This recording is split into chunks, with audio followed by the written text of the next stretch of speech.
प्रभु यीशु को क्रूस पर कब चढ़ाया गया था, तीसरे पहर या छठे पहर? क्या यहाँ विरोधाभास है? क्या बाइबल में गलती है? बाइबल की आलोचना करने वाले काफी बाइबल स्केप्टिक्स इस पर सवाल उठाते हैं।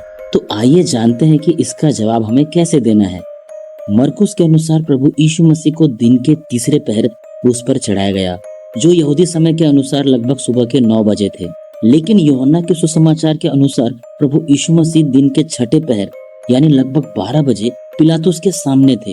यानी यूहन्ना के अनुसार अब तक प्रभु यीशु मसीह को क्रूस पर नहीं चढ़ाया गया होगा। तो क्या यूहन्ना के अनुसार प्रभु यीशु मसीह को क्रूस पर बाद में चढ़ाया गया था?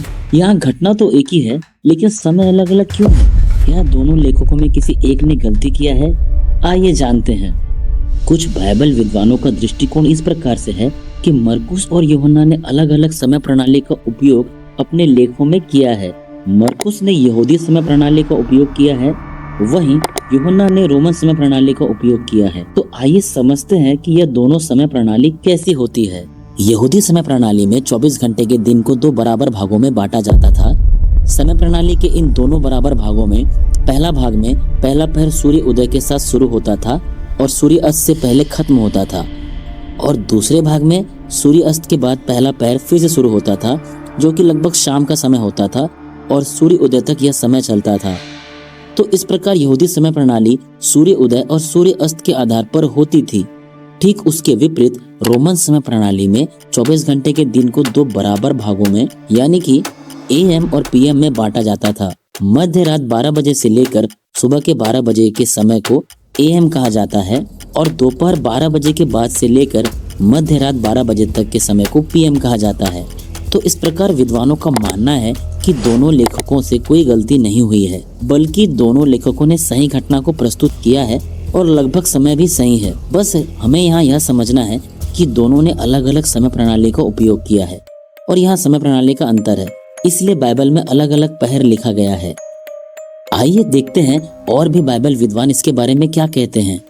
क्योंकि यहाँ समय पर विरोधाभास है, इसलिए आइए चलते हैं उस प्राचीन समय में।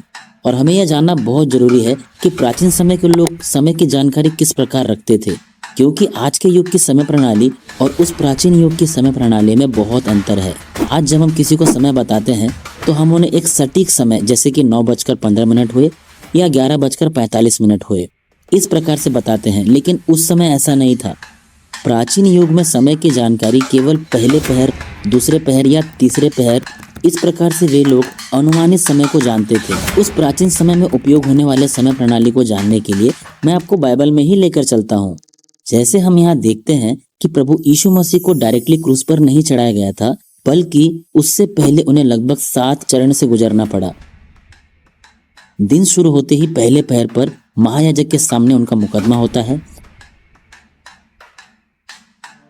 फिर पिलातुस के सामने प्रभु यीशु मसीह से पूछताछ की जाती है और फिर राजा हेरोदेस के सामने प्रभु यीशु मसीह का मजाक उड़ाया जाता है और फिर उन्हें वापस से पिलातुस के सामने ले जाया जाता है और वहां उनका मुकदमा होता है और बरअब्बा को आजाद किया जाता है और फिर प्रभु यीशु मसीह को मौत की सजा सुनाई जाती है।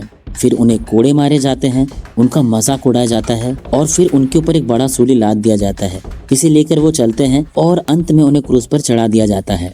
अब जरा सोचिए, जैसा कि हमने इस वीडियो की शुरुआत में देखा कि मरकुस के अनुसार प्रभु यीशु मसीह को दिन के तीसरे पहर यानी लगभग सुबह 9 बजे क्रूस पर चढ़ाया गया होगा, और अगर दिन की शुरुआत पहले पहर यानी लगभग सुबह 6 बजे होती है, तो जरा सोचिए कि सिर्फ इन 3 घंटों में क्या इतनी सारी घटनाएं हो सकती है? क्या ऐसा होना संभव है? बिल्कुल भी नहीं। इसके ऊपर नए नियम के विद्वान क्रेग ब्लॉमबर्ग, जो कि ऐसा कहते हैं कि प्राचीन समय के लोग समय की जानकारी सटीकता से नहीं रखते थे, वह केवल अनुमानित समय की जानकारी रखते थे, जैसे सूर्य उदय के बाद पहला पहर, दूसरा पहर या तीसरा पहर। इस प्रकार से वो समय की जानकारी रखते थे। सूर्योदय और सूर्यास्त के आधार पर वे एक अनुमानित समय को निर्धारित करते थे, लेकिन आज ऐसा नहीं है। आज हमारे पास ऐसे बहुत से उपकरण हैं जिसके द्वारा हमें समय की सटीक जानकारी हो जाती है, लेकिन उस समय ऐसा नहीं था। ठीक इसी तरह मरकुस और यूहन्ना भी इस प्रकार की समय प्रणाली या संस्कृति के आधार पर एक अनुमानित समय हमें दे रहे हैं। क्रेग ब्लॉमबर्ग ऐसा भी कहते हैं कि प्राचीन संस्कृति और समय में समय की सटीक जानकारी रखने वाले उपकरण नहीं थे। इसी वजह से 24 घंटे के एक दिन को 4 भागों में विभाजित करने की प्रथा का जन्म हुआ। तो इसका मतलब यह है कि मरकुस जब यहाँ तीसरा पहर बता रहे हैं तो यह समय सटीक 9 बजे तो नहीं होगा, बल्कि सुबह से लेकर दोपहर के बीच का कोई भी समय हो सकता है। शायद यह तीसरा पहर 10 या 11:30 या इसके आसपास का कोई भी समय हो सकता है। और ऐसा हम इसलिए कह पा रहे हैं क्योंकि हमने देखा कि प्रभु यीशु मसीह को क्रूस पर चढ़ने से पहले बहुत सारी घटनाएं हुई थी जो कि इतने कम समय में तो नहीं हो सकती। ठीक उसी तरह यूहन्ना जब छठा पहर बता रहे हैं तो वो कोई फिक्स 12 बजे तो नहीं होगा, बल्कि दोपहर से लेकर सुबह तक के बीच का कोई भी समय हो सकता है। शायद वह लगभग 11 बजे भी हो सकता है या फिर उसके आसपास का समय हो सकता है। तो इसका कंक्लूजन कुछ ऐसा है, पहले हमने देखा कि दोनों ने अलग अलग समय प्रणाली का उपयोग किया है और फिर बाद में हमने देखा कि प्राचीन समय के लोग समय की सटीक जानकारी नहीं रखते थे। तो इन दोनों बातों के आधार पर हम कह सकते हैं कि यहाँ कोई भी विरोधाभास नहीं है। अगर जानकारी अच्छी लगी हो तो इसे जरूर शेयर करें और हाँ, हमारे चैनल में नए हैं तो हमारे चैनल को सब्सक्राइब जरूर करें। धन्यवाद। जय मसीह की।